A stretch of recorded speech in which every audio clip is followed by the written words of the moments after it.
Hi there! Today we're going to be baking butter tarts. So butter tarts are a famous Canadian classic eaten all over Ontario and parts of Quebec. And it's a two-part recipe, and we're going to be creating a sweet pie dough using butter. And then we're going to be making a delicious filling to go inside our butter tarts.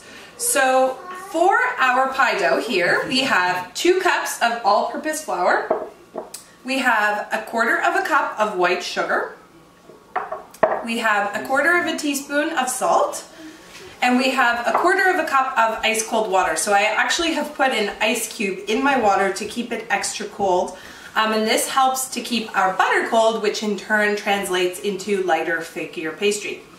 So as I mentioned before, this is a butter pie dough recipe, so you're going to need unsalted butter for this, and we're going to be using 1 cup. And rather than small cubes, we're going to grate this. So this can either be straight from your fridge, or even better, it can be from your freezer. So what we're going to start by doing is we're going to take our flour and we're going to add in our white sugar, and we're going to add in our salt. And I'm just going to pre-combine these dry ingredients before I put them into my mixer, and that way they're nicely dispersed. You don't really need to sift your flour. This isn't a cake or a muffin, so it's not as urgent that we make this light and fluffy. The one thing you need to know about pie dough is that the less you work it, the better, the more tender that it's going to become. And between my 2 parts of my butter tart recipe, I'm actually going to be saran wrapping my 2 pieces of pie dough, and I'm going to be placing them in the fridge just to keep them nice and chilled. Now your pie dough you can always make ahead of time. It actually keeps great in the fridge for about a week, or you can even freeze it. So the next thing that I'm going to do after I put all my dry ingredients into my mixer is I'm going to be grating my butter. So I'm going to unwrap my butter, and 1 pound of butter is 2 cups. So I'm going to cut my pound of butter in half.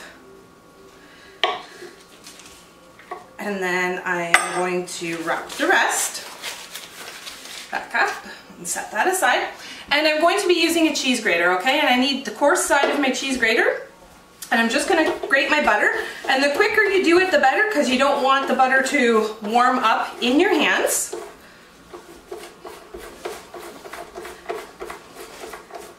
By grating your butter, you get nice, even pieces of butter in your dough. It requires you to work your dough less in order to properly combine your butter. And then it allows you to just add your water in and sort of have your dough come together very minimally. So there you go. You can see then that I have completely grated my butter, and the nice thing is it kind of stays all inside my grater, which I can then just sort of pop into my bowl. And the remaining pieces, I'm going to take my bench scraper or my cooktop, and I'm just going to take those and pop them into my bowl as well. So the first thing that I'm going to do is make sure that my butter gets down inside my mixer. I'm going to pre-combine my cold unsalted butter with my dry ingredients, and I'm just going to process this until it resembles sort of like the size of little peas. So you just want your butter to sort of combine itself with the flour and have all of the little butter bits coated. I'm just going to stop it there for a second because there's a couple little pieces of butter that are stuck to my paddle. So at this point, you're going to start to drizzle in your 1/4 cup of really cold water. So once you start to drizzle this in, you're not going to want to process it for too long. So as soon as your dough starts to come together in your bowl, you're going to want to stop. So at this point, my mixture is perfect to start combining my water. So you can see that it's kind of coarse. The butter is roughly the size of peas. It's been well combined into my flour. It's not been over processed. So I'm going to put that back onto my mixer. This is a low and slow kind of thing. You don't want to put it onto a high level. So I'm going to pre-start my mixer on low, and I'm just going to slowly add in my water. Now this recipe makes 2 circular discs of pie dough, so probably for like a 8 or 9 inch pie, It will also make roughly 20 to 24 butter tarts depending on the size of your tart shell. I'm going to be using a muffin pan to create my butter tarts. You may or may not need to use your whole quarter cup of water depending on the humidity level in your house, the season that it is.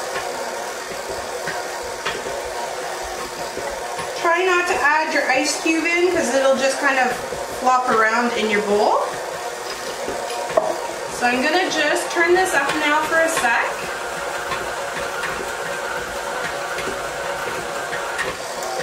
And I'm shy about a tablespoon of water. So.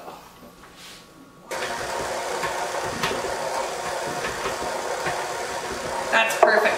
See, I can see now that my dough is starting to come together. I'm going to give it one little buzz like this, and I'm going to stop it. So as soon as you note that the texture of the dough has changed, and that you can sort of group your dough together in your hand and it roughly holds its shape, that's when you know your dough is done. So I'm just going to scrape my paddle off here because I don't want to process it anymore with the machine. And what I'm going to do is I'm just going to roughly bring my dough together, okay? So you can still see that it's pretty flaky. There's like some little bits and pieces that naturally want to come off your dough. That's great. That means that we've done a good job with our dough. Just make sure that we get off all our nice bits on the paddle. And then what we're going to do is we're going to take our cook pot, our bench scraper, and we're going to roughly divide our dough in half, okay? And then we're going to take some saran wrap, and we're going to place our piece of dough in here. We're going to wrap it up so that it's airtight. And what I'm going to do is I'm just going to kind of take it and I'm going to roughly pack it into a disc before I pop this in the fridge. And that's just going to allow me to roll it out really easily with my rolling pin when I go to make my tart shells. And I'm going to repeat the process with the second piece of dough. Now, you can do this, like I said, far ahead of time. You could do it the day before, you could do it the morning of. It'll keep in the refrigerator for about a week and in the freezer for like 3 months. You just want to make sure that if you are going to make this ahead of time, that you take it out of the fridge long enough in advance that it can warm up. If it's too cold, when you go to roll it out, it's just going to crack and make a mess. So I'm going to take both of these discs and I'm going to pop them into the fridge. And when I go to make my filling, I'm only going to take out one disc at a time to work with it. So now we're going to be making our butter tart filling, and our butter tarts are going to have raisins in them, some of them at least. Now raisins are completely optional. It depends on the person and the region of Canada as to whether raisins are even put in. Some people will put walnuts, some people will put pecans. Some people will make this filling without brown sugar and corn syrup. They'll just make a maple filling, okay? This is a traditional Ontario filling, okay? So in this recipe, a half of a cup of raisins, which I'm going to start by soaking. So I have my half cup raisins here. I'm going to put it in a heat-proof measuring cup, pardon me, and I'm going to just cover the raisins with boiling water, and I'm going to allow them to soak on the side here while I continue making my filling. What did I do with my bowl? Apparently I decided it needed to go away. All right, we're using a measuring cup. So I'm going to be using a 2-cup measure to make my filling. It actually makes it a lot easier because it has a spout. So when I go to pour my filling into my tart shells, having the spout is extra handy. And I'm also going to be using an immersion blender just to get my filling extra smooth, so that I don't have any little bits of egg white that float to the top of my tarts and kind of give it, you know, like not a great look.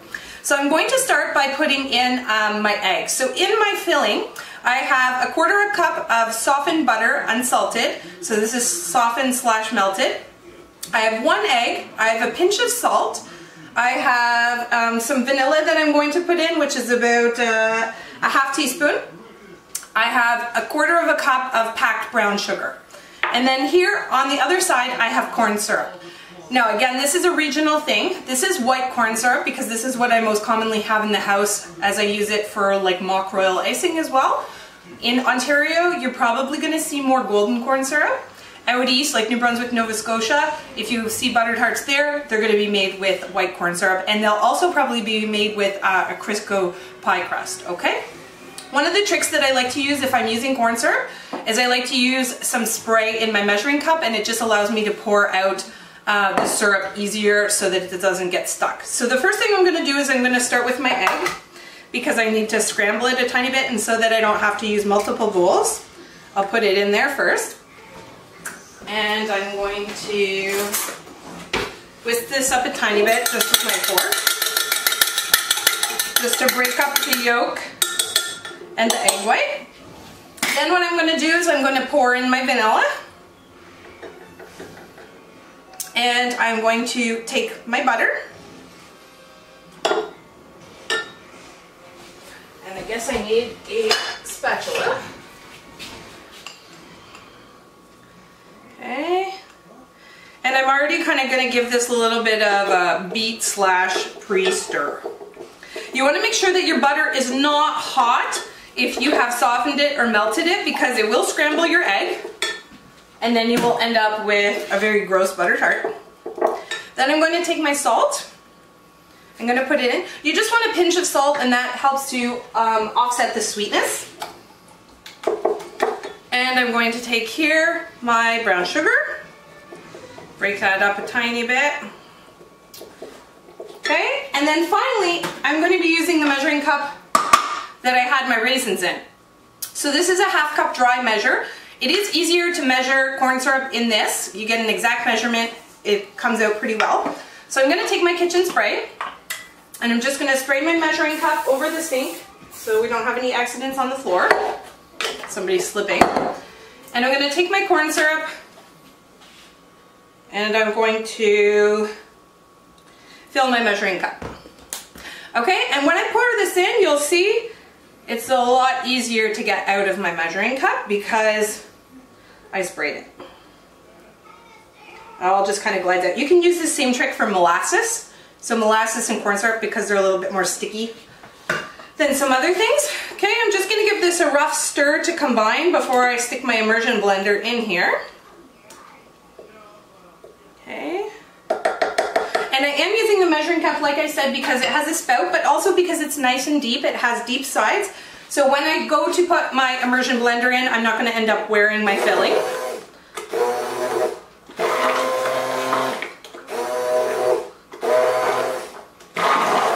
You just want to pulse it a few times. You don't want to add too much air to it. Just break up the egg and make sure that the brown sugar and all of the other liquid ingredients are combined. Okay, so this looks perfect. I'm going to give this a good tap. I'm going to detach my immersion blender blade and make sure I get all of that goodness out. Okay, so my filling is prepared and my raisins are soaking, and the next thing that I'm going to do is I'm going to get my dough out of the fridge. So I'm going to get ready to roll out my tart shells now. I've taken one of my 2 discs out of the refrigerator, and I'm just going to start by taking some all-purpose flour that I have in a finger bowl here and lightly flouring my work area. And I'm going to unwrap my pie dough, place it on my floured surface, lightly flour the top of my pastry, and then take my rolling pin and flour that as one. So I'm going to turn it towards me, and I'm going to start to roll. And as I roll my pie dough, it is fairly brittle, okay? I'm going to make sure that I'm rotating it as I go so that it expands evenly outward, and it doesn't put too much pressure on one particular area of my dough. And I also want to make sure that it's free moving at all times, that it's not sticking to my surface. And if I notice at any time during my rolling that it's sticking, then I just need to reflour the top of my surface, okay? I like to flip it on occasion. Now, for your tarts, you need your shells to be pretty thin because these are actually going to puff up. And if you make your tart shells too thick, what will end up happening is you won't be able to get any filling inside your tart. So you'll end up with all pastry and no filling, which is no fun.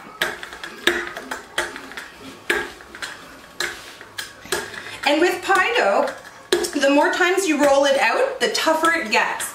So typically you get 2 good rolls out of your dough, and then after that, all of your scraps you can use for other projects. So in Quebec, they use all the leftovers of their dough for something called pet de sar, which are kind of like little snails that have cinnamon inside of them, or brown sugar in some cases. Okay, so my pie dough looks perfect right now. It's rolled out to about 1/4 centimeter thick. It's free moving. Now I have 2 different size cutters here. Now depending on the style of butter tart that you want will depend on the type of cutter. If you want one with nice fluting or sort of folds around the edges, you need a larger tart. So if I look at the size of my muffin pan here, this is a standard muffin pan, and I put the circle over top of my tart, you can see that there's an overlay. That's perfect, okay? If I look at the second shell that I have here, this is roughly the exact size of my actual circular muffin pan. This will make a really small butter tart. So if you're looking for something that's like easy, dainty, and handheld, go for the smaller size. You're gonna get less filling and less shell, but that's okay too. I'm gonna be using the larger one. And what we're gonna wanna do is we're gonna start cutting from the most exterior edge, and I'm going to try and get as many circles out of my dough without rolling more than twice. So I'm gonna get about 12 with my 2 rolls. And if you have a little breakage on the edge of your tart shells, don't really worry about it. Or if you don't have a perfect circle, that's fine too, because by the time you go to flute the edge inside, you won't even notice.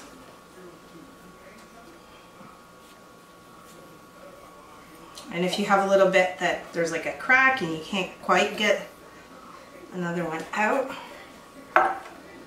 So you can see this is my first roll, and I've got 1, 2, 3, 4, 5, 6, 7, 8 shells out of my first roll. So I'm gonna take all my scraps, being careful not to get too much of my flour in here. And then most importantly, I'm gonna take my coupon or my bench scraper, and I'm just gonna push all of the extra dough bits and flour to the side. That way it's not going to really get too stuck. And same thing, I'm going to repeat the process that I did before. So lightly flour,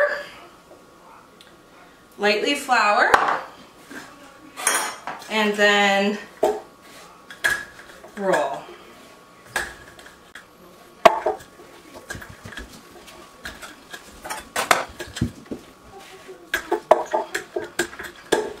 So you'll find your dough is much more elastic the second time around when you're rolling out, and that's totally fine. That is going to happen because you're working it more. So you don't want too thin. Oops.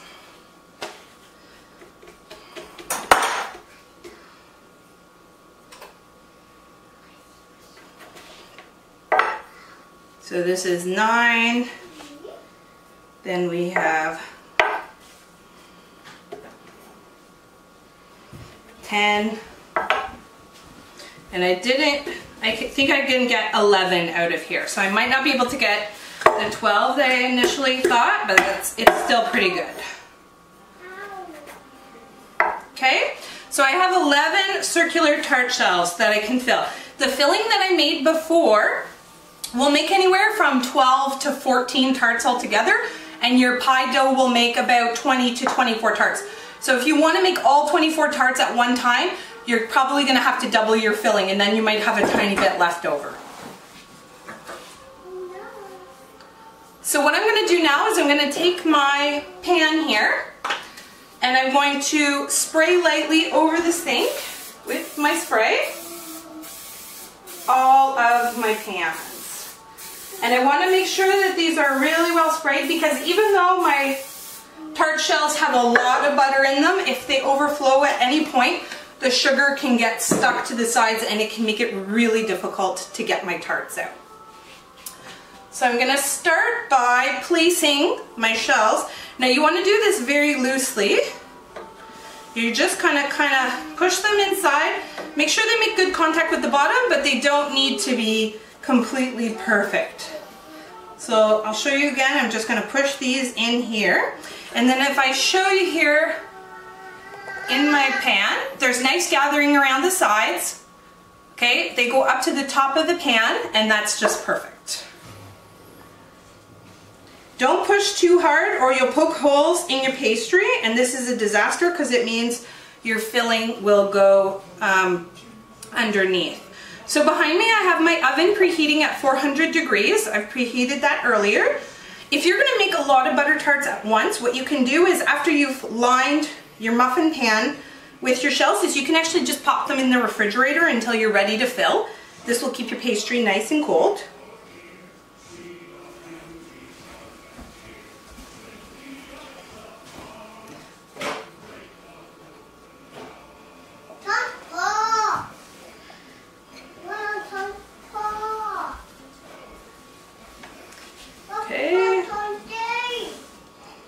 So the more fluting they have, in my opinion, the nicer they look.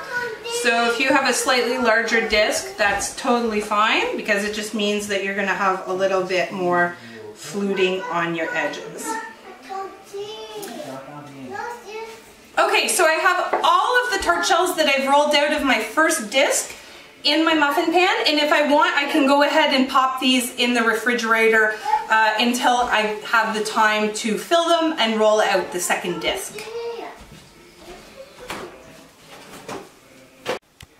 So I've rolled out pretty much all of my other dough. You can see here in my bowl, these are all the leftovers. I've filled about 18 shells total, and this is just because you never really know how much filling you're going to end up using. Like I said, it depends on a variety of factors, whether you're using raisins or you're using nuts. It's going to displace the filling. It's going to actually give you more filling if you're putting raisins or nuts inside, because the raisins or nuts are going to take up some of the room. So my raisins have been plumping for about 10 to 15 minutes in that boiling water that I put over them earlier. And I'm going to take my strainer and I'm just going to pour my raisins. I'm just going to let them sort of drain there for a minute. I don't want them to be too wet, but they've plumped up nicely. You can use sultanas, you can use yellow, golden raisins, whatever you have on hand. And I'm just going to take a spoon and I'm going to put a few raisins in the bottom of each. And again, this depends on your preference. In our household, we like raisins, so that's why I'm going to put them. But there are some people that consider putting in raisins in butter tarts sacrilege. So, oops, like I tried to get out.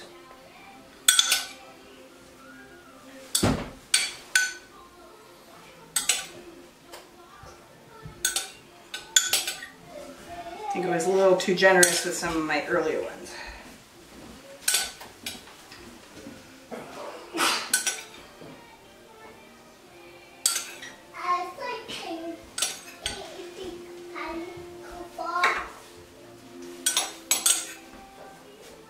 Okay, so I was a little too generous with some of my earlier tarts, so I'm just going to take a few out of there.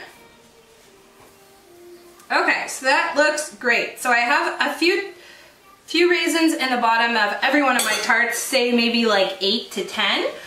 These aren't giant raisins. Now I'm going to take my filling here, and I'm just going to give this a mix in case there's like any settling at all in the bottom to make sure that it is nicely mixed. When you're filling your tarts, it's really important to keep in mind that this is going to swell when it goes into the oven because it's sugar, so you never really want to fill it more than halfway. So the sugar is going to rise. Okay. And you want to make sure that your raisins are well covered, but that you don't get any filling over the sides of your tart shell, because otherwise what will happen is the sugar will go in between your shell. So if you have any fluting, just be careful that you don't do bad things.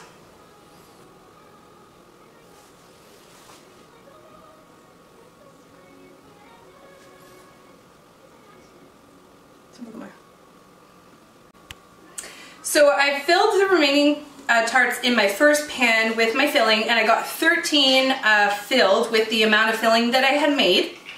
But I rolled out the remaining dough because my husband thought that it would be wasteful if we just like set it to the side. So I've gone ahead and I've actually made another filling recipe. Now this is a recipe that I use with my students at school, so it really is a lot of variables, like how thick you roll out your dough depends on how many tart shells you get from the recipe, how large your muffin pans are, like one of these is Pyrex, one of these is Baker's Secret, and then I have some Wilton ones at school as well. So it depends on the volume of the muffin pan itself. So there's a lot of factors that go into how much filling you get in each tart, how many tarts you get out of the recipe. But remember, this is a double recipe for a double pie, so a bottom top pie. So in this case here, we've gotten 12 plus an additional 10, so those 20 tarts that I had initially talked about.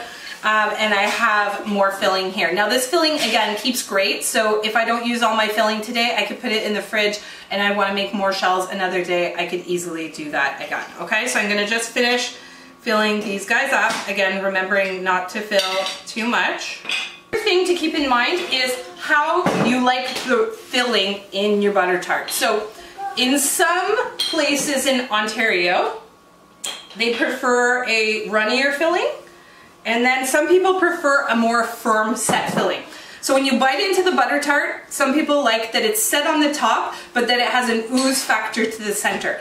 So my oven is set at 400 degrees, and there's a variable time period from about 15 to 20 minutes that you can bake your tarts at. So the first thing you want to ensure with your tarts is that they're nicely browned and that the tart shell is cooked, because we're not par baking these shells. The second thing that you want to ensure is that the filling is set. So the egg is what's actually going to cause the filling to set. So by baking them, it's going to create this set sugary coating.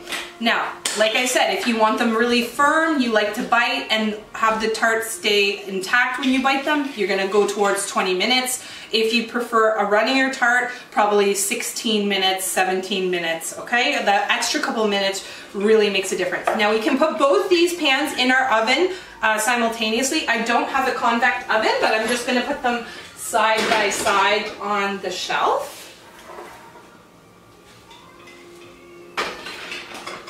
And I'm going to set my timer here for 16 minutes initially, and if I notice that they're browning irregularly in my oven because I don't have a convex, I can always rotate the pans.